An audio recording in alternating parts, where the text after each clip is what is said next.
And on this one, it is NBA strategy and picks for January 3rd. Uh, Obviously, yesterday we did not have a very good run in the NBA. We got all of our NFL picks right, but our NBA picks were just atrocious yesterday. I want to apologize for that. I'm going to try and get this train back on the tracks. We have James Harden. I think over 10. I think he'll get 10 or above. So it's either going to be a push or over. I just think that seems like the smart option. He's had 10 or more in his last 5 or 6 games. And so, yeah. Kevin Durant over 30.5. I think he's gone 34, 34, 32, and 28, if I'm not mistaken. So I think it'll be a competitive game tonight. And when the games are close, you put the ball in KD's hands. Donovan had a horrible night against Golden State, and he's averaging 26 point something on the season. I just think he bounces back and has a big night. Then we have Rudy. Rudy's just been a menace on the boards, 14.5 rebounds. I think he'll get the over. Even if Jonas Valanciunas does return, who will be competing for him in boards, I think, if anything, that'll keep him in the paint even more than he already is. So I think that'll be a good bet. Then we go up here. I think Giannis and Embiid get the over in the first half. I wouldn't bet them on the full game simply because I think both of those can end up being blowouts. But I think both of them are pretty secure first half bets. Bradley Beal over. I picked under 8.5. In his last 2 games, he has 17 and 10. But before that, he only has like 2 games the entire year over 8. So I'm gonna play the odds that he comes back down to earth. I'm going to hope. We'll see. I wouldn't bet on this if I were you. I just threw it in there because I felt like it. Gobert again. I think Jaw's going to go over 27.5 just because that Brooklyn game is going to be competitive tonight. James can't guard him. Patty Mills can't guard him. They don't really have any. I guess you could try and put Bruce Brown on him, but I don't think that's going to stop Jaw. Jaw's going to have a good game in my opinion. Then we got the over-unders. I think LaMelo gets under 44.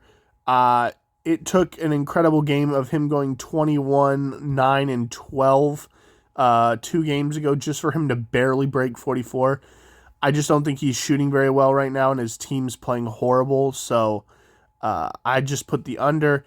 Aaron Gordon only has 1 game in his last 5 above 26, and tonight he's got to go against Dorian Finney-Smith, who's been pretty much locked down on most forwards.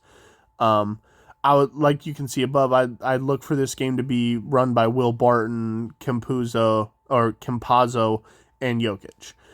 That's why I also have Campazzo over 30.5. I think he's going to split assists with Jokic.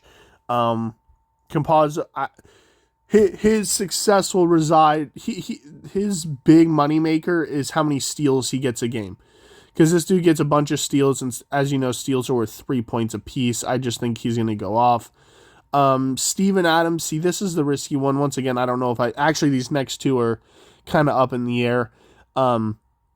Steven's gone over 29 in his last 3 games, but Brooklyn, I don't know if they're going to play the big man. They might have Nicholas Claxton in there, but if Memphis is going to want to play up-tempo, they're probably going to have to put Jaren at the 5, and I don't know. I just don't see I don't see the Memphis Grizzlies playing the inside too much, so I don't think Steven's going to get a lot. The only saving grace for him would be if he gets like a bunch of blocks, in my opinion. Then we also have Daniel Gafford. Daniel's had a couple really good games in a row, but I'm going to bet the under simply because Charlotte doesn't play Miles Plumlee too often. He has like 20 minutes a game, which I don't know who they run at the 5 other than him. It might be Washington. I don't know for sure, but I would bet on the under simply because usually Washington tries to match up size, and if Plumlee's only in there half the game, Gafford probably won't be in there all that much either. Then we go up to this pick. I like this one a lot. This is my highest bet of the day so far until the other lines come out. Embiid over 13.5 in the first half. Seth Curry over 3.5 assists. He's gotten over 5 in his last 9 games. I think that's feels like a lock. Draymond, I think Draymond's has to be a pick today. This would be another one of those ones. I think Seth would be a lock, and I think Draymond has to be a lock because Steph's going to get guarded by Lowry. Wiggins is going to get guarded by Jimmy. Also, I think Wiggins, I would bet the under. Even though I know he could go off, he might step up to the challenge, but I would bet the under, if I'm being honest. Just because. Bobby Portis, I think he'll get 2 3-pointers. He's had over 1.5 in like 8 of his last 10 games. He just shoots really well. He always sets up at the perimeter with Giannis playing inside. Kuz, I think Kuz is going to get 20 or more. His last 3 games he's playing a really shitty Charlotte defensive team. Excuse me. I just think Kuz is going to go over. Anthony Edwards, I think will get the under. I think he could score 25 to 30 tonight, but he doesn't do much else. He doesn't get assists. He doesn't get a whole lot of rebounds, maybe a few. He doesn't get blocks. He doesn't get steals. He is literally just out there to score. Anthony Edwards is a reincarnation of Minnesota Timberwolves' Andrew Wiggins. That's really the base of it. Then we got Marcus Morris. He's hit over 32 on all 5 of his last games. He sat out the other night, but tonight I think he'll have a good game, mainly because I don't know who's going to guard him. He shoots a lot. He's going to get you some rebounds. He's going to get you plenty of assists, in my opinion, so I think he'll be over 32. Jared Vanderbilt has been under 26.5 in 4 of his last 5 games. It seems like their offense is leaning more towards McDaniels and Naz Reid in there more than Vanderbilt lately. So I think that has to be taken into consideration. I just don't think he's going to play a lot tonight. So we'll have to see. Patrick Beverley, 4 of his last 5 games he's been over. People may not like Pat, but the dude's going to give you about 10 points. He'll give you about 6 assists. He'll give you about 5 or 6 rebounds. And where he really makes up for everything is his blocks and his steals. And we know those are worth 3 points. I just think it's so valuable. Then we got Draymond, I think over 33.5. He's been over on pretty much every game except 1. Assists, rebounds, steal.